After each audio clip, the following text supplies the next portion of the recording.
students, welcome back to Mr. Sandwich Reads. I am Mr. Sandwich, and I am at home, but I am still reading The King of Mulberry Street by Donna Napoli.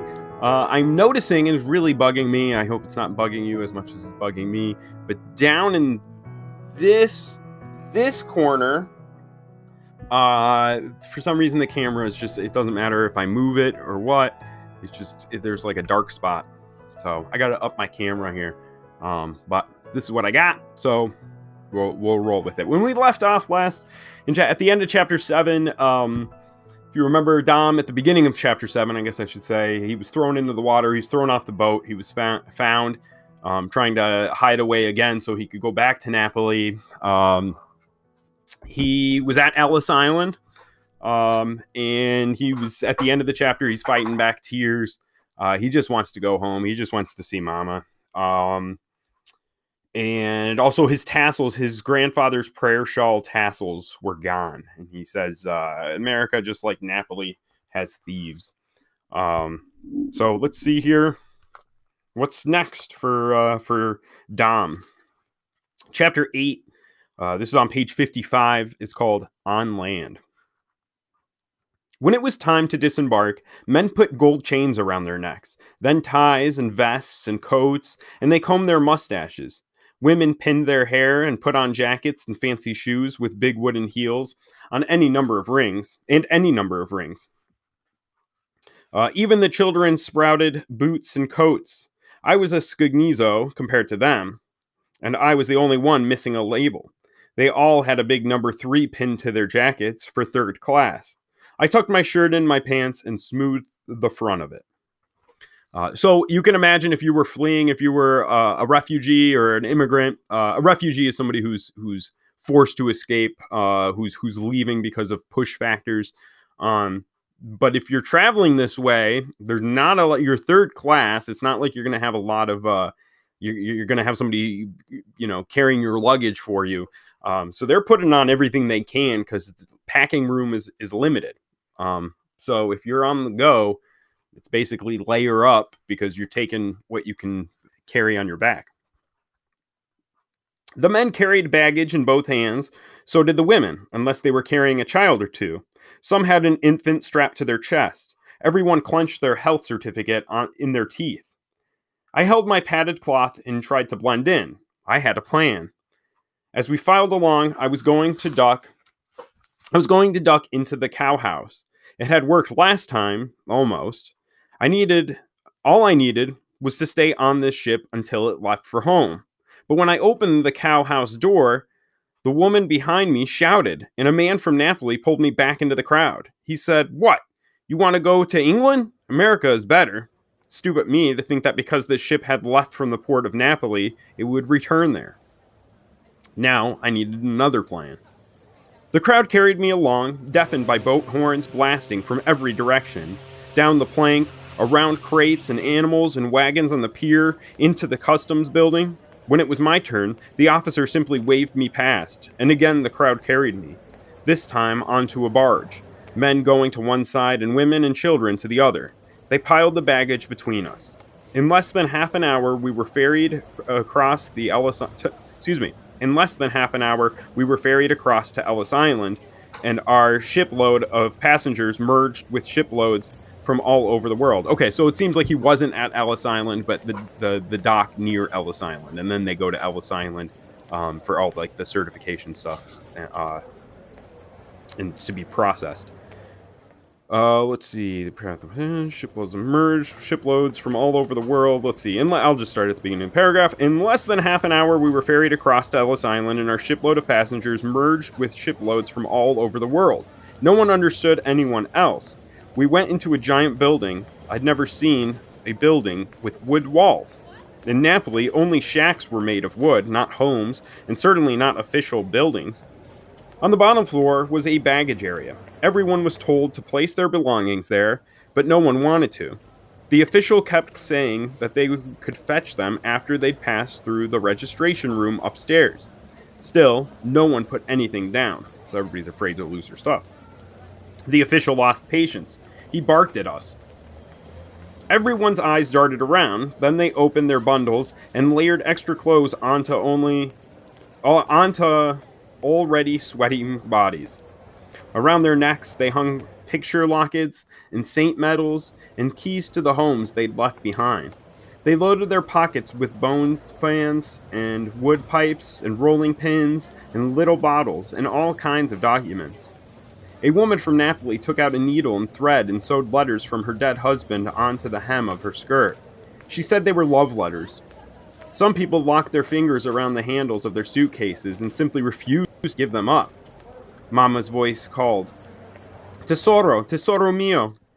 I whirled around and watched a boy run to the fat, short woman who had stolen Mama's voice, stolen Mama's name for me, treasure. She said, "Grab hold of my skirt and don't let go, no matter what." That was what Mama would say to me. My heart raced. I had to bite my hand to keep from screaming. I threw my padded crate cloth onto the baggage pile and joined the crowd on the stairs. Everyone was talking and telling everyone else to hush so they could figure out what was going on. I stayed close to Neapolitani. If they understood anything and repeated it, I would understand too. At the top of the stairs, doctors checked fingernails and the backs of legs. They opened collars and felt necks. Women shuddered, their faces tight with fear, for they'd never been touched like that before. The doctors made everyone take off hats and kerchiefs, and they parted hair to inspect scalps. Men with pomodors were yelled at, as though they were trying to hide something in their puffed-up hair. Then the doctors took out metal hooks, like the kind people used to button their shoes, and looked inside the lower eyelids. All that took only seconds. Children screamed constantly. Doctors wanted to make sure any child over 2 years old was healthy enough to walk alone, but the children clung to their mothers. So the doctors ripped them away and walked off several paces with them, then set them down to go shrieking back. I watched everything closely. Watch and learn and fit in. That was what Mama said. Almost everyone was pushed on into the giant registration room, but now and then the doctors made a mark with colored chalk on a person's clothes. The mark was always a letter. I saw S, B, X, C, H, L, E, K, F, G, N. Sometimes there were 2 letters, FT, PG, CT, SC, or something on X, sometimes an X inside a circle. All the letters meant something bad because they were written on people a doctor had spent extra time with. A man took off his coat and turned it inside out to hide the mark on his lapel. The doctor who inspected me took 5 seconds. He touched the scabs on my arms from the barnacles on the piling pole at the dock and said something to me in English. I stood at attention without coughing. I remembered the trick. Then he said something to the woman behind me, and she shrugged. 2 women in white uniforms, nurses, came up.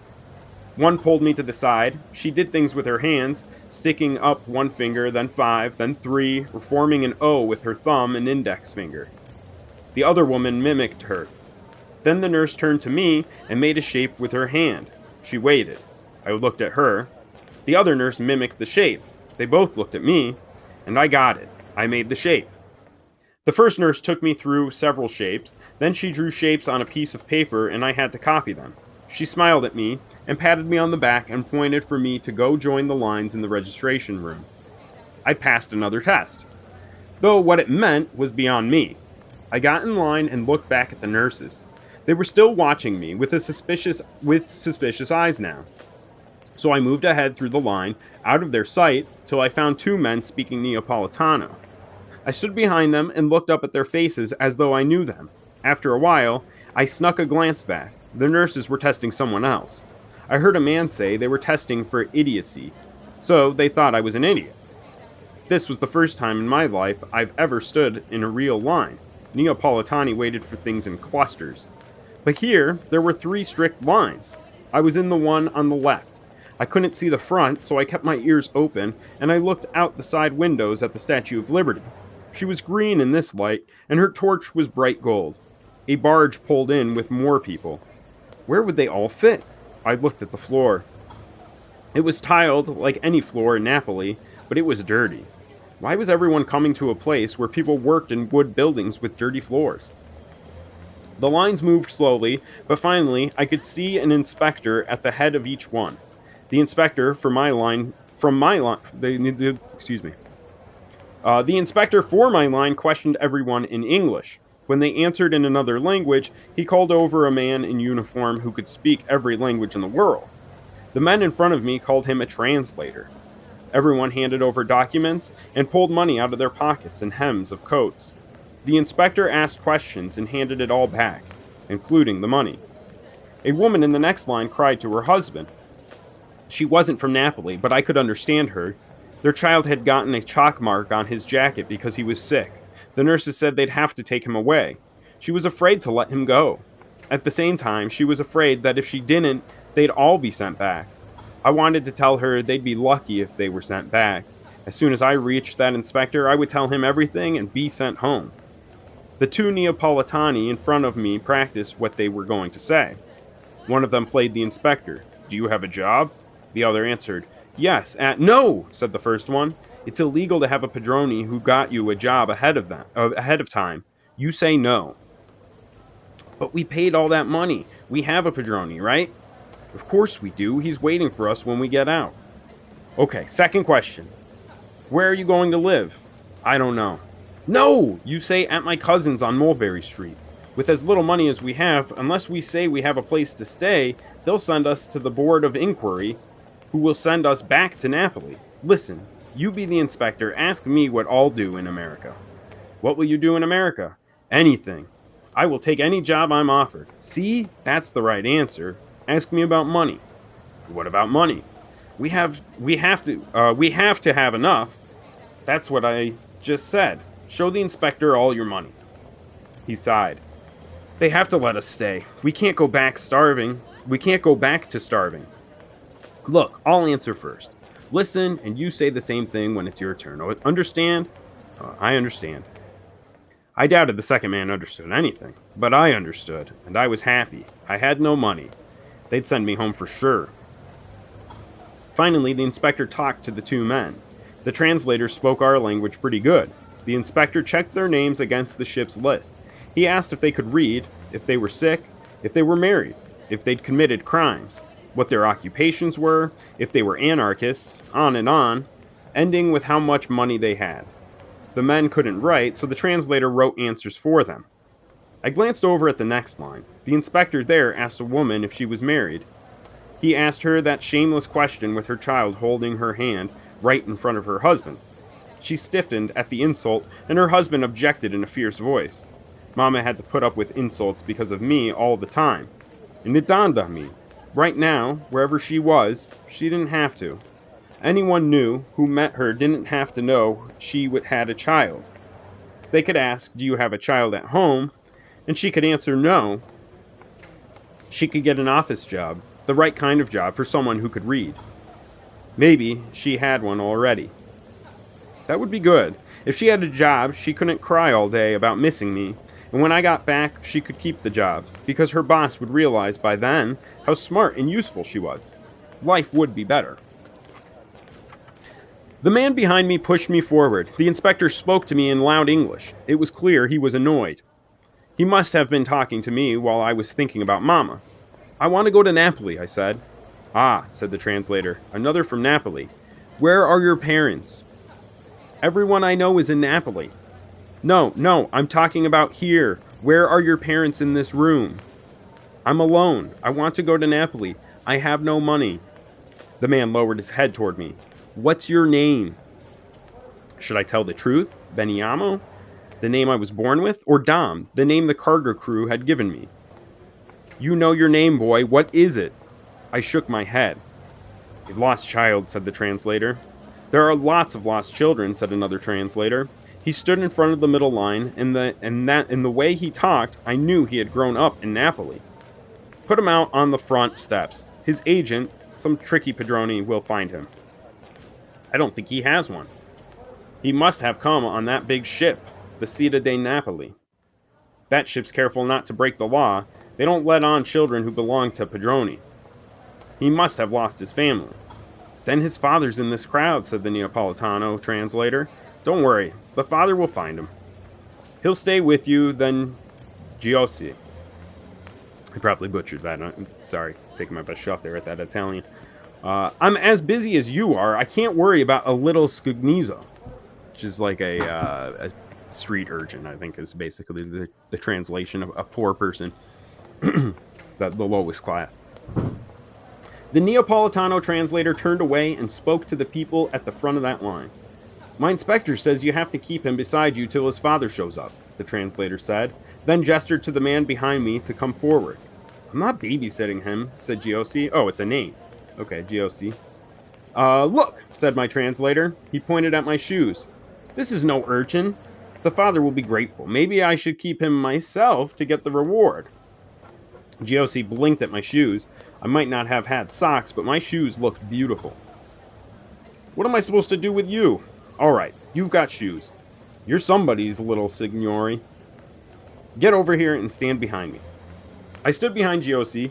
My arms hung at my sides like dead fish. It was too hard to keep fighting. Soon enough they'd realize I had no father here, and they'd have to send me home. The lines went on forever. Giossi told me that more than 5,000 people would pass through these lines that day. I knew that was huge.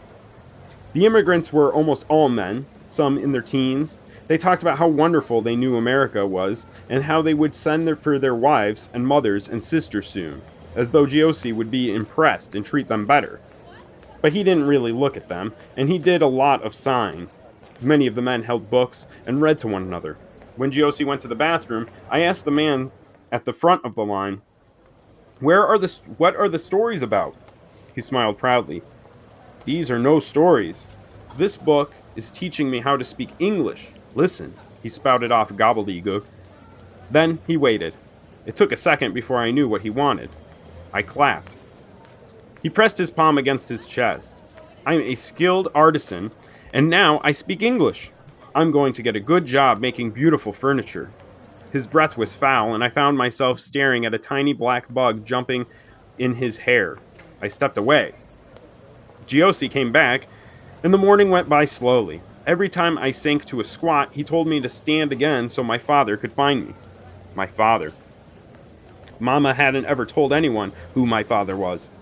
I imagined him now.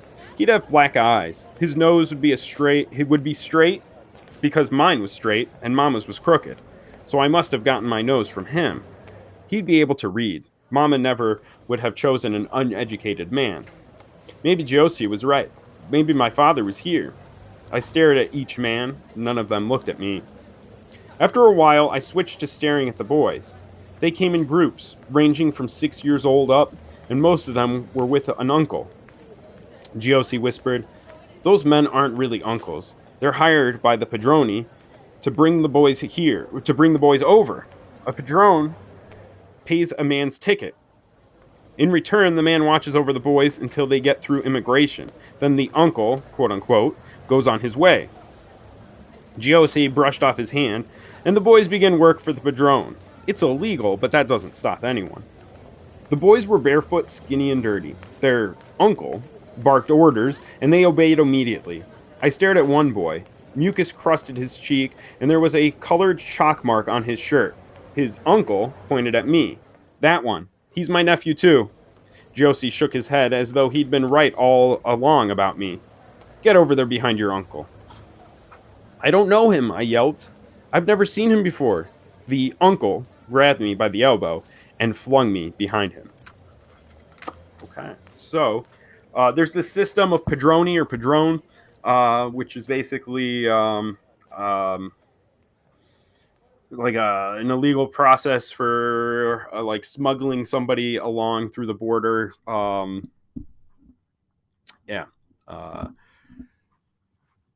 So this is not his real uncle by any means. This is somebody who basically collects lost children to get them into the country. There's somebody that would be paid ahead of time. All right. One of the things I like about this chapter, just thinking about writing style, is there's a lot of these sentences, and I kind of was jumbled in my reading, which may just be where I am on a Monday morning. But there's a lot of these sentences that go and, run-on sentences, really. But it adds to the sense of chaos and confusion. in this chapter. You know, entering the country, which line am I supposed to stand in? I'm not used to standing in lines. We don't do that in Napoli. They're talking about Dom. Let's just see. The crowd carried me along, deafened by boat horns blasting from every direction, down the plank, around the crates, into animals and wagons on the pier, into the customs building. And that's just one sentence. When it was my turn, the officer simply waved me past, and again the crowd carried me, this time onto a barge, men going to one side and women and children to the other. So these sentences that kind of get jumbled and run on kind of add to that, like, that sense of chaos. So just thinking about writing style. Okay. I was going to ask for a prediction here. Oh yeah, I was going to make that text to self connection. I've been talking a bit about when we make text connections. One way you can make a text to self connection is by thinking about something that has happened to you. The other way you can make a text to self connection is put yourself in the character's shoes, and which is kind of ironic because shoes keep coming up. There might be something to that. We'll get to that later. But if you were in Dom's position, or if you were in the position, I'd say, of these immigrants who are actively emigrating, unlike Dom, who's kind of he's in this situation he's been forced into. What would you carry on you? What is something you could have with you? We saw somebody sewing love letters into their skirt, something you would not want to lose or get rid of. If you were on the go in a hurry, what is something you would have with you that you would carry with you? I know I'd have quite a few hats for my cold head. I'm trying to think. I love a hooded sweatshirt. I would have to have at least that, maybe a flannel over some t-shirts. So just thinking about what would you have with you in a hurry. All right. Hope you enjoyed. That was chapter 8? Yeah, chapter 8 of The King of Mulberry Street. All right, keep following along. Please subscribe, please like, and take it easy. Peace.